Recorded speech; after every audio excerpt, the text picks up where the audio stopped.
साथियों द्वारा बार बार ये कहा जा रहा था कि हम राजनीति की बात करता हूँ और राजस्थान की वसुंधरा को ऐलान देता हूँ कि तुझे सड़क छाप बनाने का नहीं काम। भीलवाड़ा से आए हैं हमारे बहुत से साथी अलग जो आप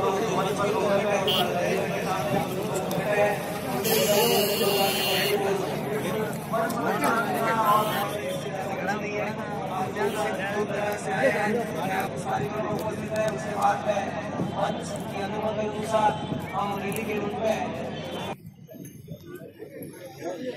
थोड़ा 5 मिनट का समय लूंगा आपका। और सभी हमने 72 साल से कानों से ही सुने और पिता तुल्य बुजुर्गों सभी को की है और भीलवाड़ा से आपके बीच में आया हूँ कि हमारे साथी आए हुए हैं, मेरी जाति के लोग, वो कहते हैं कि ये और लोगों ने नौकरी ले ली। हाँ, ये बात तो सही है कि और लोगों ने नौकरी ले ली, वो सफाई वाली नौकरी, लेकिन सारे दुश्मन ने बहुत सोच समझ के काम किया है। वो नौकरी दी भी ना तो हमारे SC ST OBC को दी है। मैंने सारी रिपोर्ट मांगी तो वो उन्होंने SC ST OBC को दी है। क्यों पता है? क्योंकि मैं 3 साल से चिल्ला रहा हूं कि ये जो सफाई का काम है हम छोड़ने वाले हैं और ब्राह्मण को देने वाले हैं। ये काम ब्राह्मण को देने वाले थे, उसको पता चल गया, महारानी जी को पता चल गया और उसके आका को पता चल गया और मोहन भागवत को पता चल गया। उस मोहन भागवत को पता चल गया, उन्होंने कहा कि जैसा जल्दी करो, ये जो नौकरियां अगर भंगियों ने छोड़ दी तो ये नौकरियां जो अपने आप छोड़ दी तो ये नौकरियां ब्राह्मणों को देने वाला है, ये ब्राह्मणों को देने वाला है नौकरियां। इसलिए आप जल्दी से करिए और हमारे SC ST OBC के लोगों को नौकरियां देनी। तो मैं जल्दी में ही एक पूरा करूंगा। हमारी जो संवैधानिक व्यवस्था जिस प्रकार से अच्छी बनाई गई थी, मैं एक उदाहरण देकर आप लोगों को बताना चाहूंगा, पूरा करूंगा मैं इसमें।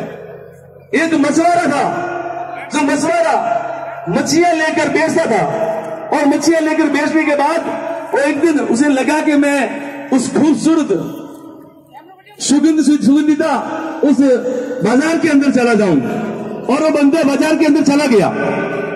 जैसे वो बाजार के अंदर जाता है, परफ्यूम की दुकान होती है जिसे सेंट की दुकान कहते हैं, अंतर की दुकान कहते हैं, वहां पूरा माहौल उसका होता है और वो जाता है धीरे धीरे।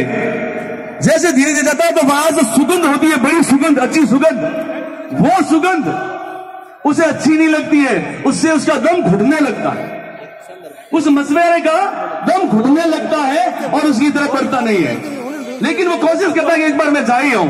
वो कोशिश करते करते जाने की कोशिश करता है और कोशिश करता है तो बीच में जाने के बाद बेहोश हो जाता है, और बेहोश हो जाता है तो वहां पर सुगंध की दुकानें वाले आते हैं दौड़ के और अच्छे से अच्छा वाला सुगंध होता है, जो परफ्यूम होता है, उसकी मुंह पे लगाते हैं तो और ज्यादा तड़पने लगता है वो। उस समय वहां पर ही बैठा हुआ एक मछुआरा था जिसने भी सुगंध की दुकान लगा दी थी। धीरे धीरे उसे याद आ गया था, जैसा मुझे याद आया कि मुझे छोड़ना है, मैंने भी उस समय ऐसी दुकान लगा दी और उस दुकान लगाई। मुझे पता चला कि ये दुखी होकर गिर क्यों रहा है।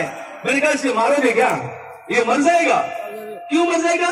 इसे सुगंध से प्रेम नहीं हो गया है, उसे प्रेम हो गया है, वो दुर्गंध से प्रेम हो गया है। और वो दुर्गंध के लिए जो टोकरी उसके पास पड़ी थी, जिससे वो कपड़े थे, उस कपड़ों में बांधा हुआ था मच्छियों को, वो लेकर उसके मुंह पे